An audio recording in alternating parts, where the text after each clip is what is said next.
Trina, and this is my non-spoiler duology review of the Dash and Lily duology by Rachel Cohn and David Levithan. The first book is Dash and Lily's Book of Dares, and the sequel is The 12 Days of Dash and Lily. This duology is a young adult contemporary romance, and both of the books are set during Christmas time. Since it's just 2 books in this series, I'm going to talk about them both separately. The premise of book 1 is that Lily leaves her notebook in a bookstore and Dash happens to find it. And although these characters have never met, they start writing back and forth to each other using the notebook and leaving it in places for the other one to find. I really loved that premise to the story, the whole idea of this relationship that's happening through a notebook when the characters have never even met in person.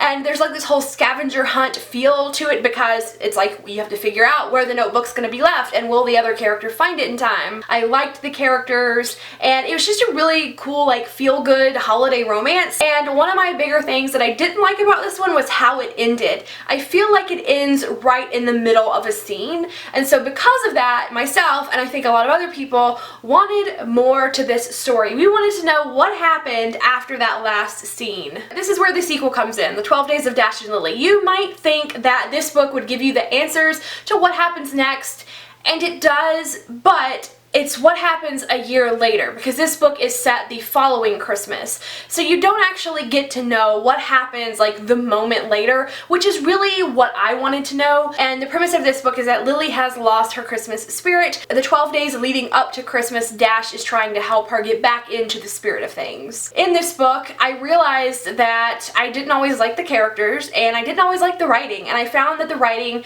was kind of shallow and that the 2 characters weren't distinct enough.